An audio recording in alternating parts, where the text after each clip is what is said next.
Hi yours, இன்றைக்கி நம்ம cauliflower தம் பிரியாணி செய்ய போகிறோம். இது எப்படி செய்யுதுன்னு பார்க்கலாம். காலிஃப்ளவரு நல்லா கொழன்னு போகாமல் நல்லா கரெக்டான கச்சிதமான பக்குவத்தில் எப்படி செஞ்சு எடுக்கலான்னு பார்க்கலாம். நீங்களும் இதை பார்த்துட்டு ட்ரை பண்ணி பாருங்கள், ரொம்ப நல்லாயிருக்கும்.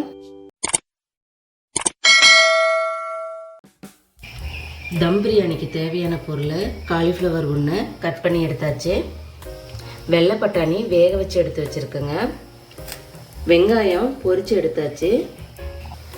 இது ஒரு 3 வெங்காயங்க பொரித்து இது மாதிரி எடுத்து வச்சுக்கலாம். 3 வெங்காயம் கட் பண்ணி எடுத்து வச்சுருக்கேன். இதில் ஒரு 7 பச்சை மிளகாய், தக்காளி ஒரு 5 தக்காளி கட் பண்ணி எடுத்து வச்சுருக்கேன். இஞ்சி பூண்டு விழுதுங்க, பட்டை லவங்கம் சோம்பு ஏலக்காய் இதெல்லாம் பொடி பண்ணி எடுத்து வச்சுருக்கேன். புதினா கொத்தமல்லி பிரித்து அலசி எடுத்தாச்சுங்க. 1 கப்பு தயிருங்க, மிளகாத்தூள் தேவையான அளவு, கரம் மசாலா, ஜீரகத்தூளுங்க. காலிஃப்ளவர் தம் பிரியாணிக்கு பாஸ்மதி ரைஸு 1 கிலோங்க. இது ஒரு அரை மணி நேரம் ஊற வச்சு 2 வாட்டி களைஞ்சி எடுத்துக்கலாம். அரிசி களைஞ்சி எடுத்தாச்சுங்க. சாப்பாடு வேக வச்சு வடிக்கிறதுக்கு தேவையான தண்ணி எடுத்துக்கலாங்க. கொதிக்கிற தண்ணியில் கொஞ்சம் மஞ்சத்தூள் சேர்த்துக்கலாம். ஒரு 3 ஸ்பூன் அளவுக்கு எண்ணெய் சேர்த்துக்கலாங்க. இப்போ நம்ம ஊற வச்ச அரிசியை இதில் சேர்த்துக்கலாம். இதை நம்ம அரை வேக்காடு அளவு தாங்க வேக வச்சு வடிச்சுக்கணும். போட்ட அரிசியை ஒரு கிண்டி விட்டுறலாங்க. நல்லா கொதி வரட்டும். அரிசி வேகிறதுக்குள்ளே நம்ம மசாலெலாம் ரெடி பண்ணிட்டு வரலாங்க. இல்லை 1 கப்பு தயிர் இதில் சேர்த்துக்கலாம். அரை ஸ்பூன் மிளகாத்தூளுங்க, 1 ஸ்பூன் ஜீரகத்தூள், 1 ஸ்பூன் கரம் மசாலா, பட்டை லவங்கம் ஏலக்காய் சோம்பு இதெல்லாம் பொடி பண்ணி வச்சுருக்கோம் இல்லைங்களா, அந்த பவுட்ரு இது. கொஞ்சமாக மஞ்சத்தூளுங்க. இதெல்லாம் நல்லா மிக்ஸ் பண்ணிக்கலாம்.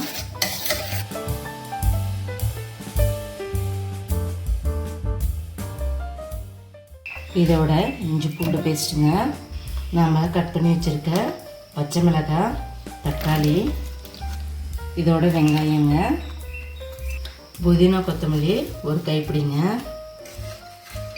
காலிஃப்ளவருங்க கொஞ்சம் பெரிய துண்டாவே போட்டுக்கோங்க, வேக வச்சு எடுத்து வச்சுருக்க வெள்ளை பட்டாணிங்க 1 கப்புங்க. இப்போ இதெல்லாம் இதோட இந்த மசாலாவோட மிக்ஸ் பண்ணிக்கலாங்க.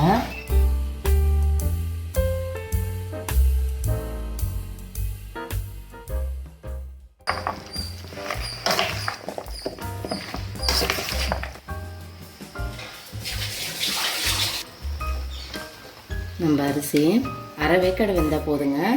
அது கரெக்டாக வெந்திருக்கு. அரிசி எடுத்து இப்படி மோதனோம்னா உடையணுங்க, அந்தளவுக்கு வெந்தால் போதும். அடுப்பு ஆஃப் பண்ணி வடித்து எடுத்துகிட்டு வந்துடலாங்க. சாப்பாடு வடித்து எடுத்தாச்சுங்க. இப்போ நம்ம குக்கரில் ஒரு 4 ஸ்பூன் அளவுக்கு நெய் சேர்த்துக்கலாங்க.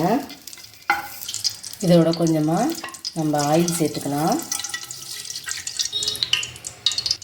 எண்ணெய் சூடு இருந்ததும் நம்ம பிரியாணி இலை 2 போட்டுக்கலாங்க.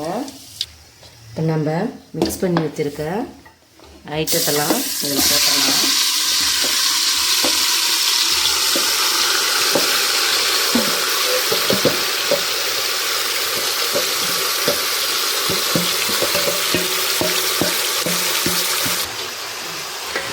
இது நம்ம தண்ணி சேர்க்கணுங்கிற அவசியம் இல்லைங்க. தயிருடைய தண்ணியும் தக்காளியில் இருக்கிறதுமே இது போதுமானதுங்க. இதோட நம்ம ஃப்ரை பண்ண ஆனியன் 2 கைப்பிடி அளவு இதில் சேர்த்துக்கலாங்க.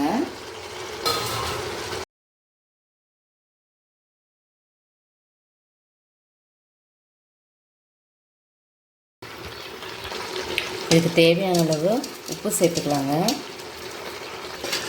நல்லா சூடு ஏற நல்ல மனம் வருதுங்க. அடுப்பை சிம்மில் வச்சுட்டு ஒரு 1/4 மணி நேரம் இதை அப்படியே மூடி வச்சிடலாங்க. காய் நல்லா வேகட்டும். 1/4 மணி நேரம் நல்லா மூடி போட்டு வேக வச்சுருக்குங்க.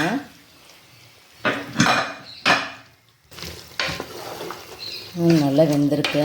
3/4 பதத்துக்கு வெந்துருச்சுங்க. நம்ம அரிசி போட்டு தம் வச்சோம்னா கரெக்டாக இருக்கும். இப்போ நம்ம 200 மில்லி அளவுக்கு தேங்காய் பால் நல்லா திக்கான பால் எடுத்துருக்குங்க. அதோட கொஞ்சமாக கேசரி பவுட்ரு சேர்த்துக்கலாம்.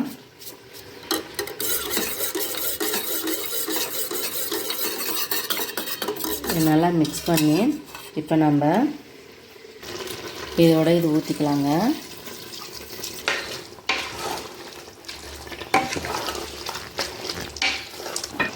இப்போ நம்ம இதோட வேக வச்சு எடுத்து வச்சுருக்க சாதத்தை இதோட சேர்த்துக்கலாம்.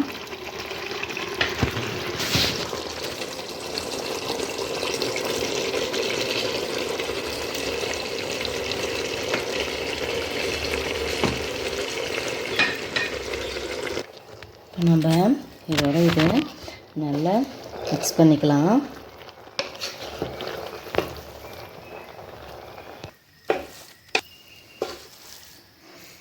நல்லா மிக்ஸ் பண்ணி வச்சுங்க. இப்போ நம்ம இந்த அளவுக்கு நல்லா அமுக்கி விட்டு இதை அப்படியே மூடி போட்டு மூடிடலாங்க. பக்கத்தில் வடை சட்டியில் நல்லா தோசைக்கல்லை ஹீட் பண்ணிவிட்டு இதோட நம்ம எடுத்து வைக்கலாம். நல்லா ஹீட் ஆனதுக்கப்புறம் சிம்மில் வச்சுக்கலாம்.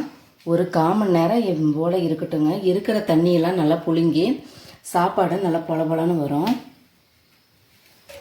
நம்ம கல்லுலேருந்து எடுத்து வச்சிடலாம். ஓப்பன் பண்ணி பார்க்கலாம்.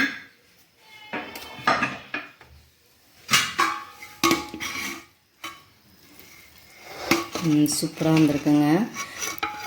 காலிஃப்ளவரும் நல்லா வெந்திருக்கு.